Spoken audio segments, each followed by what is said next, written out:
طرف دباؤ آتا ہے، کبھی دوسری طرف سے دباؤ آتا ہے، ہم الیکشن لڑتے ہیں، ہم پاکستان کے جمہوری نظام کے ساتھ وابستہ ہیں اور اسٹیبلشمنٹ دھاندلیاں کر کے ہمیں پارلیمنٹ سے باہر رکھتی ہے۔ ایک طرف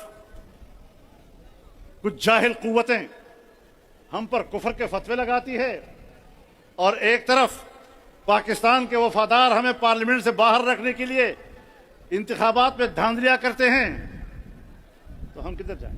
نشانہ بنے کس گناہ پر؟ کون سا گناہ کیا تھا انہوں نے؟ اگر کسی دوسری جماعت کے ساتھ ظلم ہوتا ہے ہم وہاں بھی ظلم کی خلاف آواز اٹھاتے ہیں۔ میں پاکستان کی اسٹیبلشمنٹ کو بھی کہنا چاہتا ہوں، میں پاکستان کی بیوروکریسی کو بھی کہنا چاہتا ہوں، میں پاکستان کے سیاستدانوں کو بھی کہنا چاہتا ہوں، میں پاکستان کی سیاسی جماعتوں کو بھی کہنا چاہتا ہوں کہ جمعیت کو سیاست مت سکھاؤ، جمعیت سے سیاست سیکھو۔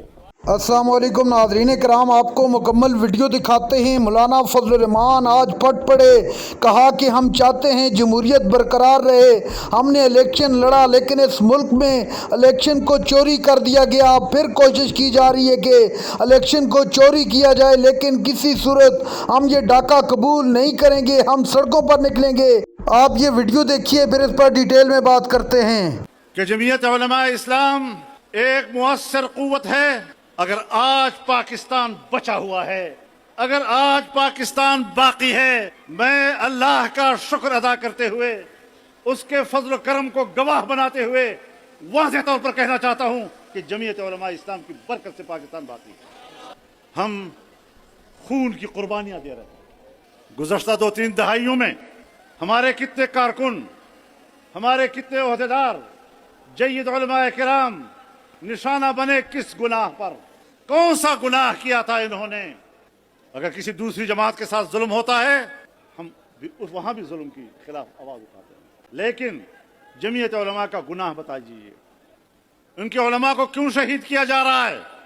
اس لیے کہ جو ہمیں قتل کر رہے ہیں ان کو پتہ ہے کہ جس ملک کو ہم توڑنا چاہتے ہیں جمعیت علماء توڑنے نہیں دے رہی۔ ہم تو پگڈنڈی پہ سفر کر رہے ہیں، ایک طرف دباؤ آتا ہے، کبھی دوسری طرف سے دباؤ آتا ہے، ہم الیکشن لڑتے ہیں، ہم پاکستان کے جمہوری نظام کے ساتھ وابستہ ہیں اور اسٹیبلشمنٹ دھاندلیاں کر کے ہمیں پارلیمنٹ سے باہر رکھتی ہے۔ ایک طرف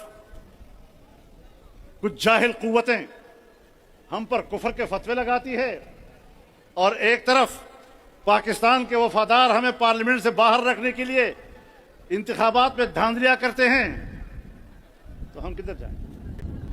زاہد تنگ نظر نے مجھے کافر جانا اور کافر یہ سمجھتا ہے مسلمان ہوں میں۔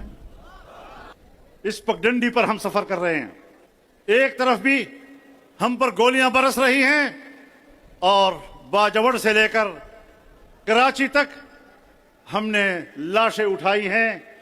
ایک باجوڑ میں ہم نے 80 جنازے ایک ہی اجتماع سے اٹھائے ہیں۔ وزیرستان کے تمام اضلاع کے امراء دہشت گردوں کی گولی کا نشانہ بنے ہیں۔ محمد کے علاقے میں جائیں، کرم کے علاقے میں جائیں، وزیرستان کے علاقے میں جائیں، علماء ہی نشانے پہ، علماء ہی نشانے پر، علماء ہی نشانے پر، کیوں؟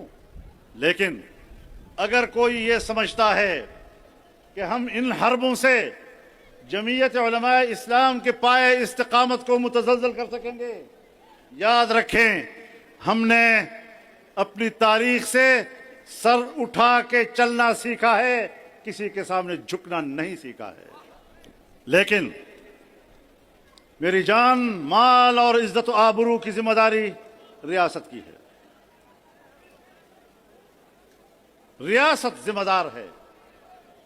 میں ریاست کو اس اجتماع کی وساطت سے اور آپ کی تائید کے ساتھ واضح پیغام دینا چاہتا ہوں، واضح پیغام دینا چاہتا ہوں، مجھے جو بھی قتل کرے میں اس کا بدلہ نہیں لوں گا، میں اسٹیٹ کو اپنے قتل کا ذمہ دار سمجھوں گا۔